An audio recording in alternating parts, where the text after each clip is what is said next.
Somewhere in the Gulf of California, a spotted rose snapper opens its mouth to feed, and its tongue moves exactly the way a tongue should, positioning food, helping it swallow, functioning completely normally, except it isn't a tongue anymore.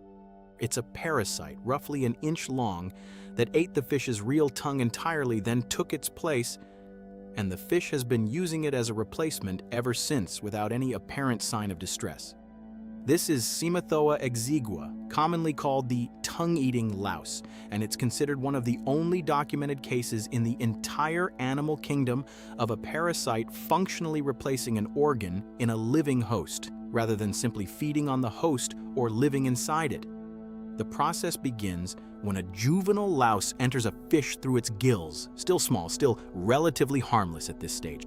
It makes its way to the base of the fish's tongue and attaches itself using specialized hook-like claws, clamping directly onto the blood vessels that supply the tongue with circulation.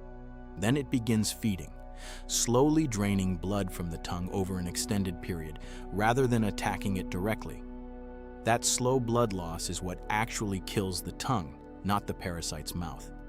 Deprived of adequate circulation for long enough, the tongue tissue gradually atrophies, shrinking and weakening until it eventually withers away entirely, leaving behind only a small muscular stub at the base of the mouth.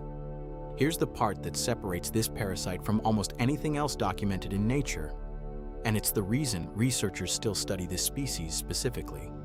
Once the original tongue is gone, the parasite doesn't leave.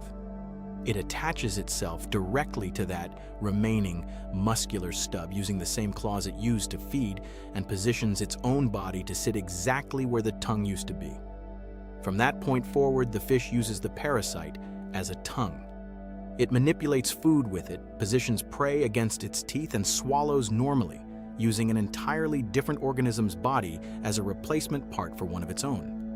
The fish, remarkably, continues to survive and feed largely as normal. Researchers studying infected populations have found that fish carrying this parasite do sometimes show slightly reduced growth rates compared to uninfected fish, likely from the ongoing energy cost of hosting it. But the parasite typically doesn't kill its host outright, and infected fish have been documented living for extended periods with a fully functional parasitic tongue in place, feeding and behaving close to normal for the rest of their lives.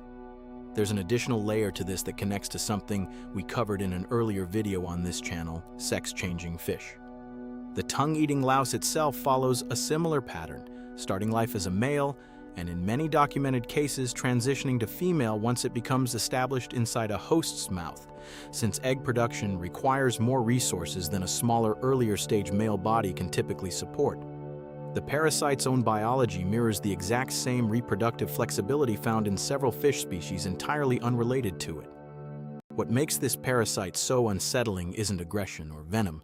It barely resembles either. It's substitution. A living creature quietly replaces a piece of its host's own body, and the host adapts to that replacement so completely that, from the outside, and often from the fish's own functional experience, almost nothing appears to have changed at all. The tongue is gone. Something else is doing its job instead, and has been for as long as the fish has been alive to notice.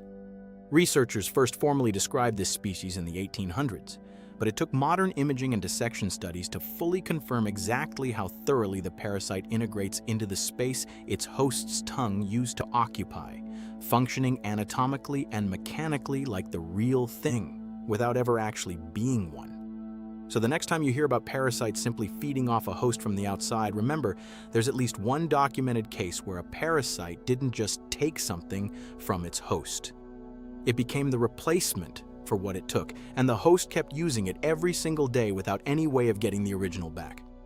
If you found out something inside you had quietly replaced one of your own body parts and was doing its job just as well, would you even want to know, or would you rather stay unaware?